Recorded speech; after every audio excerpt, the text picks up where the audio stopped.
Memorial Day weekend has me reflecting a little deeper this morning. For many, this weekend is a time to remember those who gave everything so others could live with freedom, dignity, and peace. That kind of sacrifice deserves more than a quick thought. It deserves a pause, a real pause. But as I sit with that, I also find myself thinking about the inner memorials we carry inside ourselves. The parts of us we sometimes forget to honor. In this pace of life today, everything moves so fast, we are constantly entertained, distracted, notified, pushed, and rushed. Phones, TVs, opinions, arguments, noise, and nonstop information are always competing for our attention. And somewhere in all of that, many of us stop hearing ourselves. We stop checking in on our own hearts. We stop listening to our own spirit. We stop asking, is this healthy for me?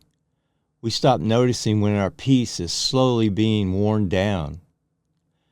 When we lose connection with that quiet place inside, we can also begin to lose touch with our moral compass. Not because we're bad people, but because we get tired. We get conditioned. We get used to certain treatment.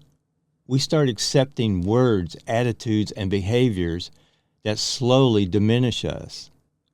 Sometimes people can speak into our lives in ways that sound helpful, protective, or even caring. But over time, their words leave us feeling smaller, more confused, less confident, and less connected to who we really are. And when that happens long enough, we may start justifying things like we would never allow if we were truly standing in our own clarity. A good question to ask is this: if this same energy walked into my home, sat at my table, and spoke to me or my loved ones this way, would I allow it? Would I allow the constant criticism? Would I allow the negativity? Would I allow the disrespect? Would I allow someone to keep tearing down what they don't understand? Sometimes the answer is no. And that answer matters.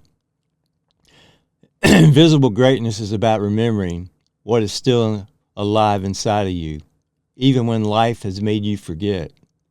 It's about reconnecting with the quiet strength, wisdom, dignity, and inner knowing that may have been buried under years of pressure, noise, disappointment, or unhealthy influence.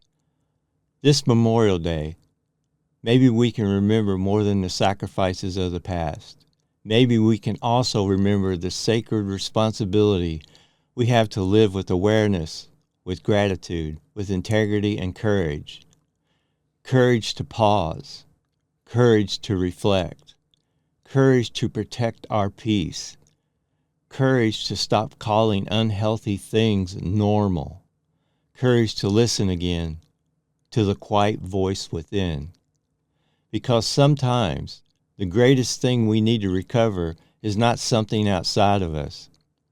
Sometimes it is the invisible greatness we forgot we already have. Once again, thank you for listening.